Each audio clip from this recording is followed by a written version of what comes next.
So hello guys, welcome to notes fire. आज का हमारा टॉपिक है लाइकोप्सिडा।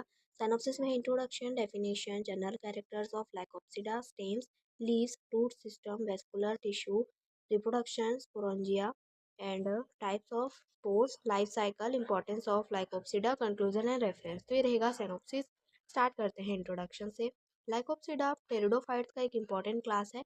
इन्हें आमतौर पर क्लब मोसिस कहा जाता है। ये प्लांट प्रिमिटिव वेस्कुलर प्लांट माने जाते हैं और एवोल्यूशन में ब्रायोफाइट और हायर प्लांट के बीच एक कनेक्टिंग लिंक दिखाते हैं। लाइकोप्सिडा मेनली मॉइस्ट और शेडी प्लेसेस में होते हैं। डेफिनेशन: टेरिडोफाइट्स का वह क्लास जिसमें वेस्कुलर टिश्यू प्रेजेंट होते हैं, लीव्स माइक्रोफोलियस होते हैं और स्पोर्स स्पोंजिया में बनते हैं। General characters of Lycopsida. Lycopsida के सामान्य लक्षण निम्न है।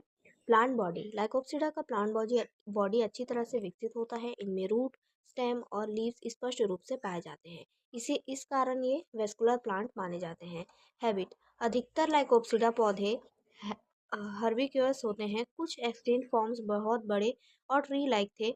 लेपिडोडेंड्रॉन इनका मुख्य उदाहरण है। हैबिटेट: ये पौधे मॉइस्ट और शेडी प्लेस में होते हैं। नमी इनके ग्रोथ के लिए आवश्यक होती है। कुछ फॉर्म एक्वाटिक और एपीफाइटिक भी होते हैं। स्टेम: लाइकोप्सिडा का स्टेम सरल लेकिन विकसित होता है। ब्रांचिंग: स्टेम में सामान्यतः डिक्टोमियस ब्रांचिंग पाई जाती है। स्टेम बराबर दो भागों में विभाजित होता है। यह प्रीमिटिव लक्षण माना जाता है। Nature of stem: stem erect या क्रीपिंग दोनों हो सकता है। क्रीपिंग स्टेम भूमि पर फैलता है। इससे पौधे का फैलाव बढ़ता है। वेस्कुलर टिश्यू: स्टेम में वेस्कुलर टिश्यू पाया जाता है। यह वाटर और फूड को एक भाग से दूसरे भाग तक पहुंचाता है। इससे प्लांट की एफिशिएंसी बढ़ती है। लीव्स: लाइकोप्सिडा की लीव्स को माइक्रोफेल्स कहते हैं। साइज एंड नेचर: लीव्स आकार में छोटी और सरल होती है। इन्हें माइक्रोफ्यूलस लीव कहा जाता है। ये एडवांस प्लांट की लीव से भिन्न होती है। वेन: हर लीफ में एक वेन होती है। यह वेन शाखित नहीं होती। यह लाइकोप्सिडा की पहचान है। अरेंजमेंट: लीव स्टेम पर स्पाइरल क्रम में लगी होती है। इससे लीव्स को पर्याप्त प्रकाश मिलता है। फोटोसिंथेसिस ठीक से हो पाता है। रूट सिस्टम: लाइकोप्सिडा में रूट सिस्टम अच्छी तरह से विकसित होता है। पहला, type of root: root adventitious प्रकार का होता है। ये ट्रू रूट्स मानी जाती है और एक उन्नत लक्षण है। ओरिजिन: रूट स्टेम से निकलती है। ये मिट्टी के अंदर फैलती है और प्लांट को सहारा देती है। फंक्शन: रूट वाटर और मिनरल एब्जॉर्ब करती है, साथ ही प्लांट को जमीन में स्थिर रखती है। यह ग्रोथ के लिए इंपॉर्टेंट है। वेस्कुलर टिश्यू: लाइकोप्सिडा में वेस्कुलर सिस्टम स्पष्ट रूप से पाया जाता है। प्रेजेंस: जाइलम और फ्लोएम दोनों उपस्थित होते हैं। ये कंडक्शन का कार्य करते हैं, जिससे ये वेस्कुलर प्लांट कहलाते हैं। डिफ्रेंसिएशन: जाइलम और फ्लोएम अलग अलग होते हैं। जाइलम वाटर का परिवहन करता है और फ्लोएम भोजन का। जाइलम टाइप: जाइलम एरेक्ट प्रकार का होता है। प्रोटोजाइलम बाहर की ओर होता है। या टेरिडोफाइट्स की विशेषता है। रिप्रोडक्शन: लाइकोप्सिडा में रिप्रोडक्शन स्पोर से होता है। पहला, स्पोर रिप्रोडक्शन: स्पोर स्पोरेंजिया में बनते हैं। इन्हीं स्पोर से नया पौधा बनता है, सीड नहीं बनते इसमें।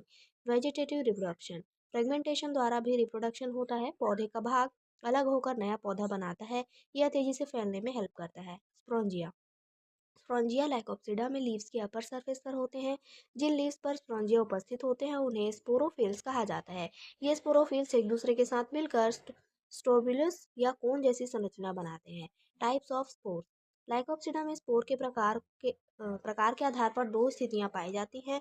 पहला, होमोस्पोरस: इस अवस्था में केवल एक ही प्रकार के स्पोर बनते हैं। ये सभी स्पोर आकार और संरचना में एक जैसे होते हैं। लाइकोपोडियम होमोस्पोरस लाइकोप्सिडा का मुख्य उदाहरण है। हेटेरोस्पोरस: इस अवस्था में दो प्रकार के स्पोर बनते हैं, जिन्हें माइक्रोस्पोर और मेगास्पोर्स कहा जाता है। माइक्रोस्पोर से मेल गैमेटोफाइट और मेगास्पोर से फीमेल गैमेटोफाइट जो है बनता है। सेलेंजिनेला हेटेरोस्पोरस लाइकोप्सिडा का एग्जाम्पल है। लाइफ साइकिल: लाइकोप्सिडा के लाइफ साइकिल में स्पोरोफाइट अवस्था प्रमुख और डोमिनेंट होती है। गैमेटोफाइट आकार में छोटा होता है लेकिन स्वतंत्र रूप से जीवित होता है। फर्टिलाइजेशन की प्रक्रिया के लिए वाटर का होना इम्पॉर्टेंट है। इंपॉर्टेंस ऑफ लाइकोप्सिडा: लाइकोप्सिडा का प्लांट एवोल्यूशन में बहुत इंपॉर्टेंट रोल है। ये वेस्कुलर प्लांट की प्रारंभिक विकास अवस्था को दर्शाते हैं। इनके फॉसिल फॉर्म्स कोर फॉर्मेशन में सहायक रहे हैं। सेलेंजिनेला के माध्यम से हेटेरोस्पोरी की अवधारणा स्पष्ट रूप से समझी जाती है। कंक्लूजन देखेंगे। लाइकोप्सिडा प्रीमिटिव लेकिन वेस्कुलर प्लांट है, जिसमें माइक्रोफिलस लीव्स, डिक्टोनस ब्रांचिंग और स्पोर रिप्रोडक्शन पाया जाता है। ये प्लांट प्लांट एवोल्यूशन को समझने में बहुत इंपॉर्टेंट रोल प्ले करते हैं और हायर प्लांट के डेवलपमेंट की नींव रखते हैं। तो ये इसका कंक्लूजन रेफरेंस में है NCERT biology, vascular cryptogram, standard text book, pteridophyte morphology notes and botanical survey of India publication. तो ये था आज का टॉपिक। आई होप आपको समझ में आया होगा। समझ में आया तो प्लीज लाइक करिए एंड सब्सक्राइब करिए। Thank you.